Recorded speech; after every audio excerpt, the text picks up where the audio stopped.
Hello dear student. आपका सदगुरु defence से बहुत बहुत स्वागत है।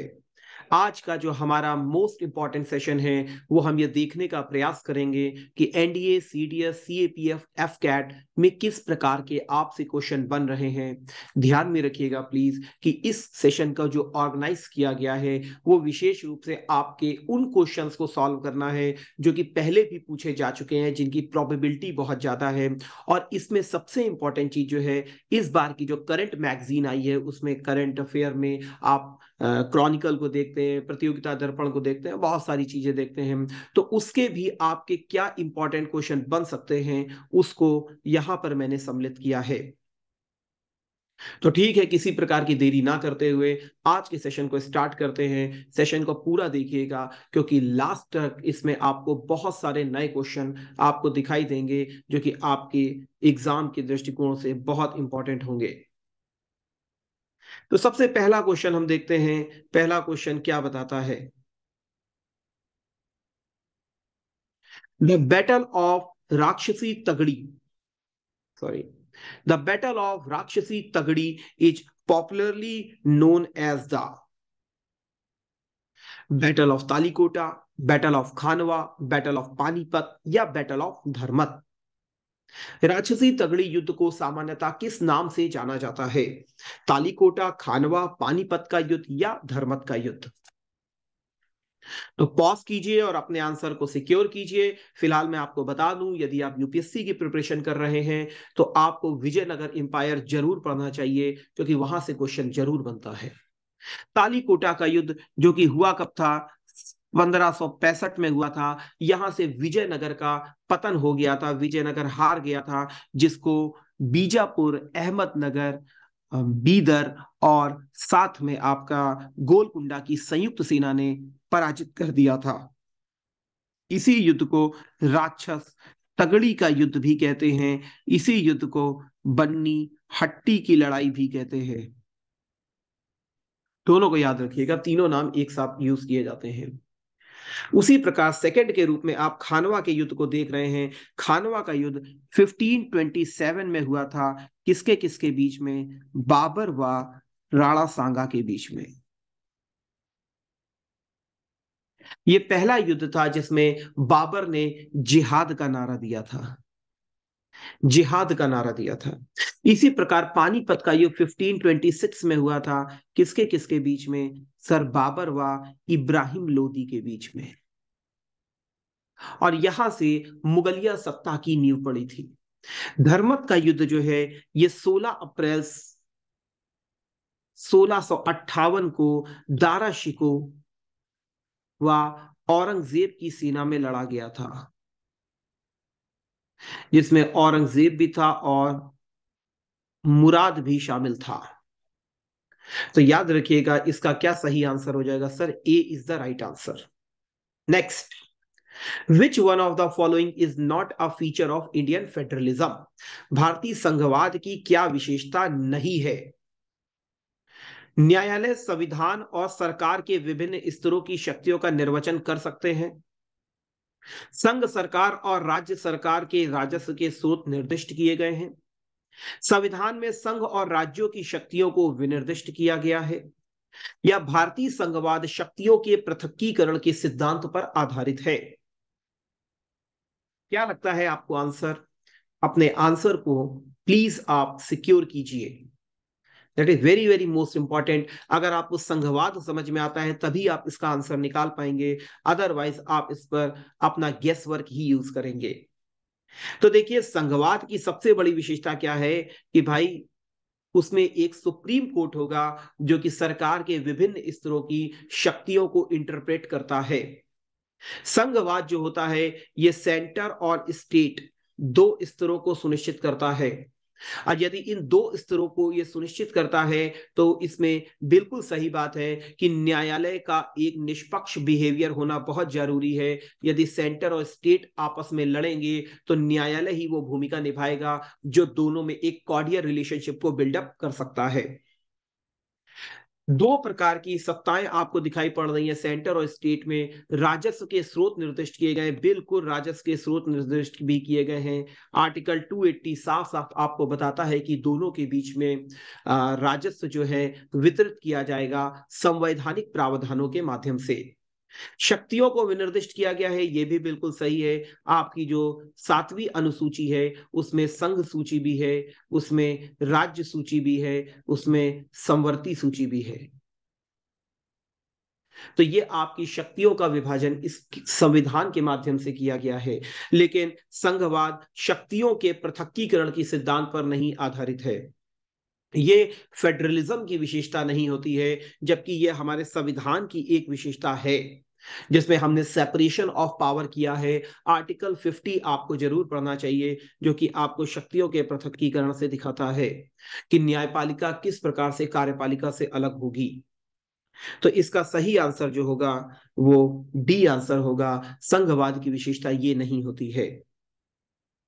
मारियुपोल शहर, जिसका उल्लेख प्रायः समाचारों में रूस यूक्रेन संदर्भ में किया जाता है, किसके तट पर स्थित है?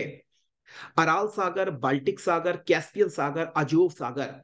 ये जनरली अखबारों में बहुत ज्यादा चर्चा में बना हुआ था, इसीलिए यूपीएससी ने आपसे ये क्वेश्चन पूछा है। तो अब आपको समझ में आना चाहिए, रूस यूक्रेन संघर्ष लगातार चर्चा में है और उसके बाद अगर आप इस सेक्टर को छोड़ देते हो तो आप बहुत बड़ी गलती करोगे।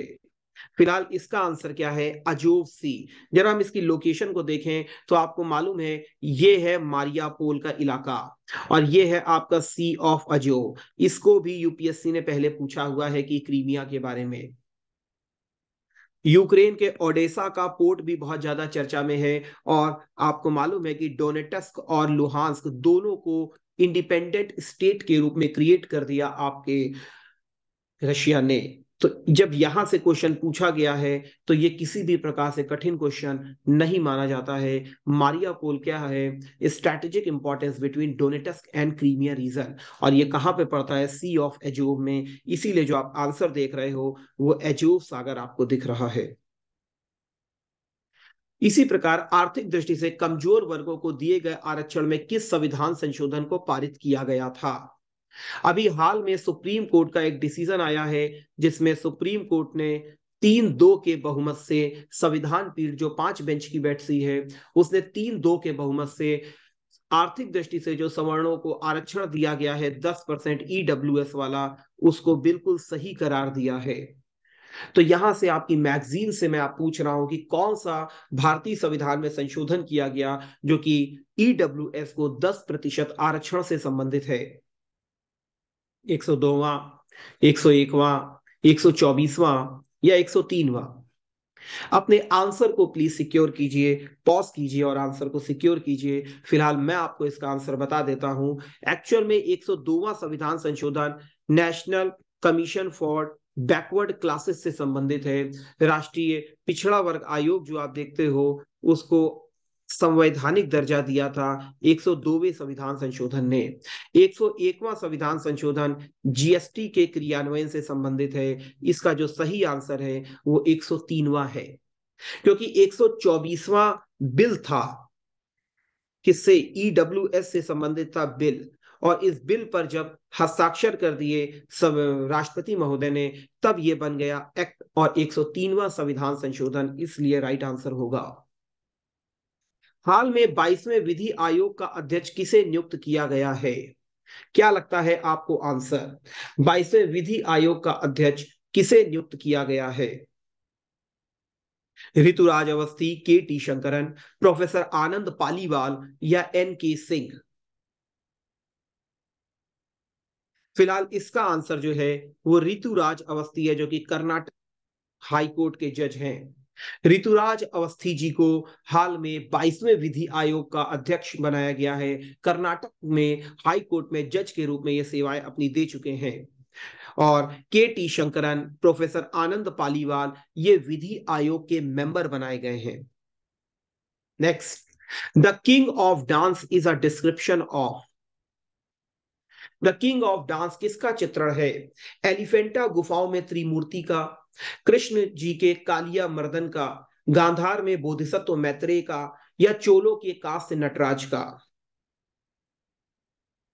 फिलहाल मैंने आपको हमेशा बताया है कि इस तरीके से जब भी क्वेश्चन आएगा आपको हमेशा ध्यान में रखना है चोल और Vijayanagara, that is very very important. चोलों की जो कांस्य नटराज की मूर्ति है भगवान शिव की, उसे किंग ऑफ डांस का खिताब दिया गया है।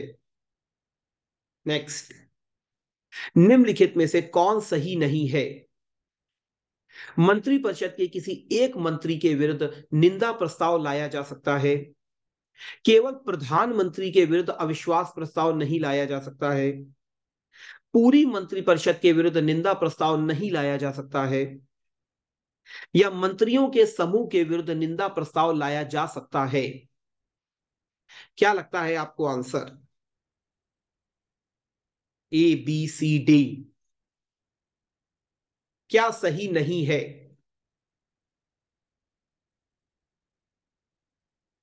मंत्रिपरिषद के किसी एक मंत्री के विरुद्ध निंदा प्रस्ताव लाया जा सकता है। यहां लिखा है पूरी मंत्रिपरिषद के विरुद्ध निंदा प्रस्ताव नहीं लाया जा सकता है। जाके चेक कीजिए इसको। चलिए, ये क्वेश्चन मैंने आपके ऊपर आज होमवर्क के रूप में भी छोड़ दिया। क्या ये बिल्कुल सही आंसर है? कमेंट बॉक्स में जरूर बताइएगा। ये मैंने आपके लिए मार्क किया, मुझे इसका आंसर नहीं पता है। जरा इसका आंसर आप लोग दीजिएगा। मैं इसको यहां से इरेज कर देता हूं।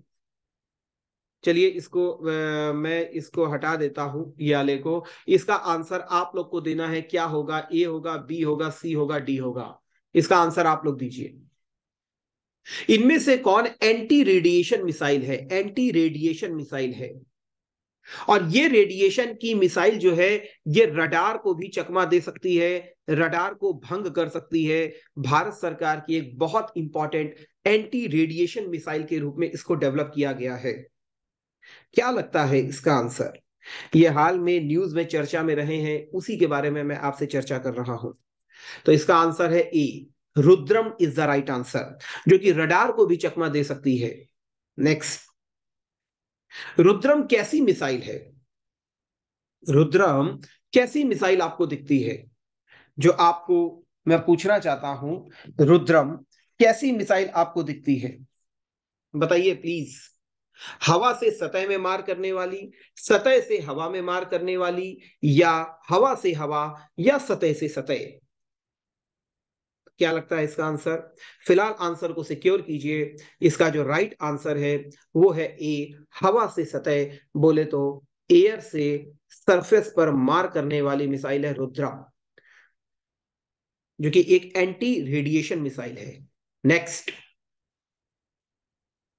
भारतीय अर्थव्यवस्था के संदर्भ में समाचारों में बार बार उल्लिखित होने वाला बैड बैंक किससे संबंधित है? एन एसेट रिकंस्ट्रक्शन कंपनी, बहुत ही सरल क्वेश्चन है ये। An asset management company, a bank with huge non performing asset, या a bank that has become insolvent?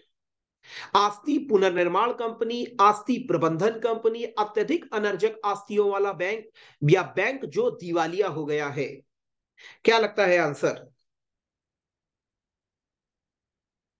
तो मेरे दोस्त, आपको मालूम है पिछले साल बहुत ज्यादा चर्चा में बने हुए थे, लगातार 2 से 3 साल 4 साल हो गए जिसमें बैंक की नॉन परफॉर्मिंग एसेट्स को लेकर के बहुत बड़ा भूचाल मच गया भारत में। और उसी के संदर्भ में बैड बैंक को स्थापित किया गया कि जो हमारे बैंकों से खरीद लेगा उनका बैड लोन। इसीलिए इसका नाम हो जाएगा bank with huge non performing assets. Ballistic missile defence interceptor AD missile के संबंध में सही कथन को पहचानिए। क्या होगा इसका आंसर? इसका निर्माण इसरो ने किया है, यह स्वदेश विकसित है, इसका सफल परीक्षण अब्दुल कलाम द्वीप से किया गया है, या इनमें से कोई नहीं? क्या लगता है आपको answer? Ballistic missile defence interceptor.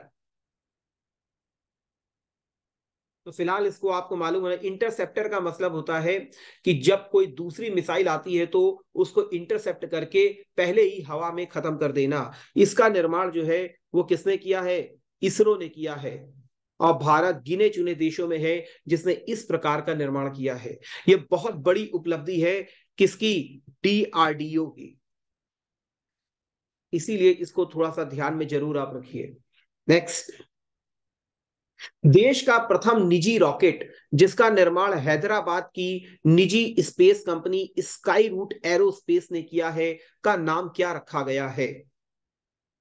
पहला, आपको यही मालूम होना चाहिए कि देश का प्रथम निजी रॉकेट है।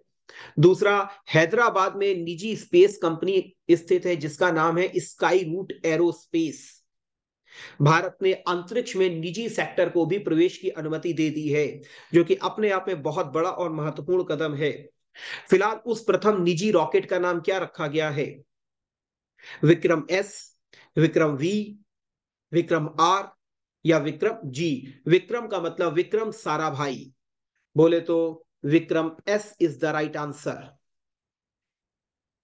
नेक्स्ट क्वेश्चन, वर्ष 2023 के 74वें गणतंत्र दिवस के मुख्य अतिथि कौन होंगे? मिस्र के राष्ट्रपति अब्देल फतेह अल सीसी, ब्राजील के राष्ट्रपति जायर बोल्सोनारो, नेपाल के प्रधानमंत्री पुष्प कमल दहल प्रचंड, बांग्लादेश की प्रधानमंत्री शेख हसीना। क्या लगता है आंसर? और ये क्वेश्चन छप जाएगा आपके एग्जाम में, तो क्या होगा आंसर? सर, मिस्र के राष्ट्रपति अब्देल फतेह अल सीसी। मिस्र कहां पर है आपको मालूम है? एक अफ्रीकन कंट्री है जो कि अपना बॉर्डर भूमध्य सागर के साथ भी मनाता है, भूमध्य सागर के साथ भी मनाता है। जिस स्वेज नहर को आप जानते हैं, वो स्वेज नहर इसी के कंट्रोल, इसी के ही क्षेत्र में स्थित है, और अपना बॉर्डर ये रेड सी से भी मनाता है। नेक्स्ट, प्रोजेक्ट 15B का संबंध किससे है? प्रोजेक्ट 15B का संबंध किससे है? आंसर क्या लगता है? विध्वंसक युद्धपोत, सबमरीन के निर्माण से, मिसाइल निर्माण से, या इनमें से कोई भी नहीं? फिलहाल इसका आंसर एक है, प्रोजेक्ट 15B का संबंध विध्वंसक युद्धपोतों के निर्माण से है, सबमरीन के निर्माण से प्रोजेक्ट 75 संबंधित है। नेक्स्ट, हाल में यहां पे फोर्थ नहीं, that is earth observation satellite EOS-06 Bhutan set, Bhutan का जो सैटेलाइट हमने हाल में छोड़ा है, और आनंद, ये एक निजी कंपनी है पिक्सल, इसने भी अपना एक सैटेलाइट छोड़ा है जिसका नाम है आनंद। याद रखिएगा, इसको बहुत इंपॉर्टेंट है, ये निजी कंपनी का है एक। का प्रक्षेपण किसके माध्यम से किया गया? PSLV-C53, PSLV-C54, PSLV-C55, या PSLV-C56? आंसर को प्लीज सिक्योर कीजिए। क्या लगता है आपको सही आंसर क्या होना चाहिए इसका? तो आंसर होगा इसका PSLV-C54 is the right answer. ये 2022 में इसरो की 5वीं उड़ान थी सफल, जिसमें भूटान सेट का नाम भी आप याद रखिएगा, INS-2B। और आनंद क्या है? ये एक निजी कंपनी का है। निजी कंपनी कौन से? Pixel company. और सबसे बड़ी बात है, पहली बार भारत ने एक ही जो सैटेलाइट के माध्यम से दो ऑर्बिट में, कहां पर? दो ऑर्बिट में सफलतापूर्वक, सफलतापूर्वक सैटेलाइट्स को, सैटेलाइट को स्थापित किया है।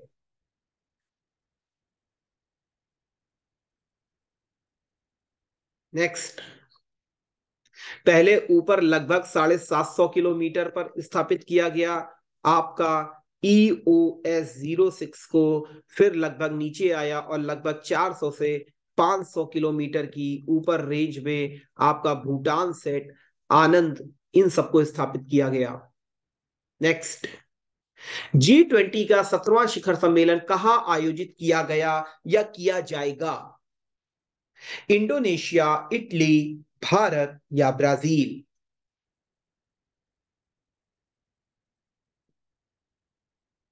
क्या लगता है आंसर?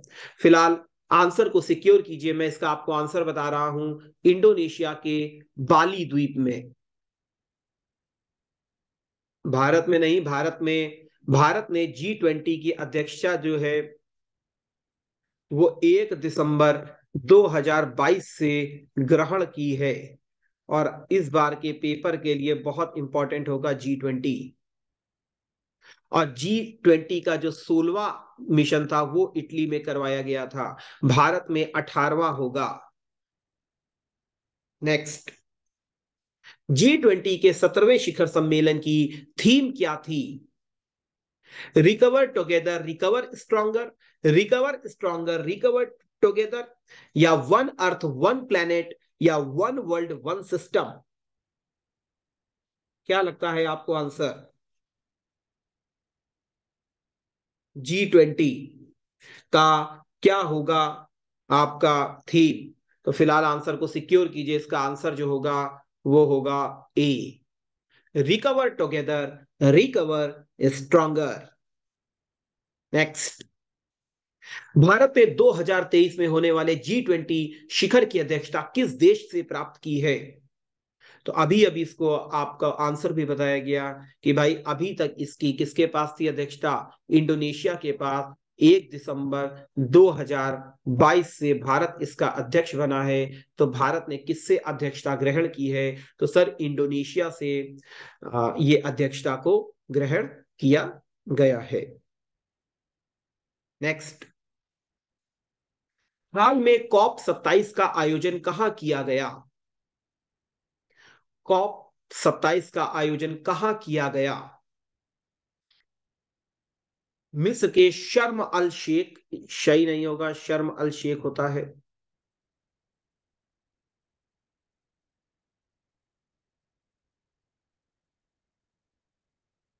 शर्म अल शेख, या सूडान के अबिया में, या ग्लासगो में, या संयुक्त अरब अमीरात में? आंसर क्या लग रहा है? फिलहाल COP27 की बात कर रहा है, ग्लासगो मत मारिए आंसर। मिस्र का Sharm el Sheikh is the right answer. और COP28 कहां पर होगा? तो COP28 संयुक्त अरब अमीरात, बोले तो दुबई में आयोजित किया जाएगा। Conference of parties. नेक्स्ट, हाल में इजराइल के राष्ट्रपति के रूप में किसने पदभार ग्रहण किया है? Benjamin Netanyahu, Isaac Herzog, Yair Lapid, या नफ्ताली बेनेट? क्या लगता है आपको इसका सही आंसर? बहुत क्या सबसे अधिक लंबे समय तक प्रधानमंत्री रहने वाले बेंजामिन नेतान्याहू ने पुनः इस सीट को ग्रहण किया है। इनकी पार्टी का नाम क्या है? लिकुड पार्टी इनका नाम है। यहाँ की संसद का नाम क्या है? तो भैया संसद का नाम नेसेट है। Next question, Artemis lunar mission चंद्रमा पर मानव को भेजने के लिए किस कंपनी या किस ऑर्गेनाइजेशन का मिशन है? आर्टेमिस लूनर मिशन, चंद्रमा पर मानव को भेजा जाएगा 2023 में इसके द्वारा, जिसमें एक महिला भी शामिल होगी। टोटल 3 क्रू मेंबर की बात हो रही है, जिसमें 2 मेल होंगे, एक जो होंगी वो फीमेल होंगी। लेकिन ये मिशन 2023 में कंप्लीट किया जाएगा, जिसके लिए 3 परीक्षण किए जाएंगे, और जिसमें तीसरा परीक्षण होगा जिसमें मानव को भेजा जाएगा। मानव को जिस परीक्षण में भेजा जाएगा वो तीसरा मिशन होगा। तो टोटल 3 मिशन है आर्टेमिस लूनर मिशन के अंतर्गत। किस कंपनी का या किस ऑर्गेनाइजेशन का है? नासा, इसरो, CNEX, या जाक्सा? तो फिलहाल अपने आंसर को सिक्योर कीजिए। इसका जो राइट आंसर है NASA is the right answer. Next, the proceeds from this investment are included as, विनिवेश से प्राप्त राशि को निम्नलिखित में से किस रूप में शामिल किया जाता है? पिछले साल सबसे ज्यादा विनिवेश चर्चा में रहा। एलआईसी के विनिवेश की बात की गई, 20% इसको बेचा गया। फिर भी भारत सरकार का ऑब्जेक्ट लगभग 1,70,000 करोड़ के आसपास का था। उसमें हमको किसी भी प्रकार से सफलता नहीं मिल पाई, तो विनिवेश सबसे ज्यादा चर्चा में था। यदि आप लोग इसका मुझे आंसर दे दे कमेंट बॉक्स में तो मजा आ जाए, क्योंकि बहुत बहुत बहुत सरल आंसर है इसका। एक बार सर्च करके इसका जरूर मुझे आंसर आप बताइए, क्योंकि बहुत सरल क्वेश्चन है ये। नेक्स्ट, हाल ही में किस देश में जीरो कोविड नीति के विरोध में कोरे कागज के साथ व्यापक आंदोलन चलाया गया? लोगों ने कोरा कागज ले लिया और उसके आधार पर वो आंदोलन चला रहे थे जीरो कोविड नीति के कारण। तो ये कहां पर चल रहा था आंदोलन? चीन में, अमेरिका में, रूस में या उत्तर कोरिया में? बहुत ज्यादा चर्चा में रहा। फिलहाल क्या होना चाहिए इसका आंसर? अपने आंसर को सिक्योर कीजिए। फिलहाल मैं इसका आंसर आपको बता रहा हूं कि भाई इसका आंसर जो है अमेरिका नहीं, चीन है। चीन जीरो कोविड नीति के कारण पूरी तरीके से बदनाम हुआ है और इसके कारण लोगों का बहुत ज्यादा शोषण हो रहा है। पूरे के पूरे मार्केट बंद किए जा रहे हैं। तो प्रोजेक्ट 15B के तहत किन युद्धपोतों का निर्माण नहीं किया जा रहा है? अभी आपको बताया गया था कि प्रोजेक्ट 15B जो है इसके तहत युद्धपोतों का निर्माण किया जा रहा है, लेकिन इसके तहत 4 श्रेणी के युद्धपोतों का निर्माण किया जा रहा है। इसमें 3 श्रेणियां हैं और चौथी श्रेणी गलत लिखी हुई है। तो वो चौथी श्रेणी कौन सी है जो गलत लिखी है? विशाखापट्टनम श्रेणी, मारमागांव श्रेणी, गुजरात जिसका नाम बदल के सूरत श्रेणी कर दिया गया, या अगरतला श्रेणी? क्या लगता है इसका सही आंसर आपको?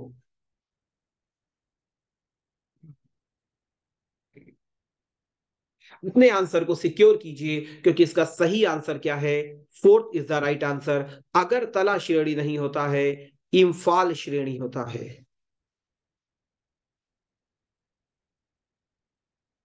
नेक्स्ट,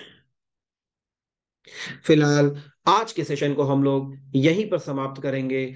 आशा करता हूं कि आपके आने वाले एग्जाम्स के लिए आपको एक प्रॉपर डायरेक्शन मिल रही होगी, और इसी तरीके से मैं आपको लगातार डायरेक्शन देता भी रहूंगा। मैगजीन्स में किस तरीके से आपके क्वेश्चन बन सकते हैं उसको भी लगातार बना करके मैं यहाँ पर आपको प्रोवाइड भी करता रहूंगा। उसके लिए आप ज्यादा से ज्यादा चैनल को लाइक कीजिएगा, शेयर कीजिएगा। आज के सेशन को हम लोग यहीं समाप्त करते हैं। जय हिंद।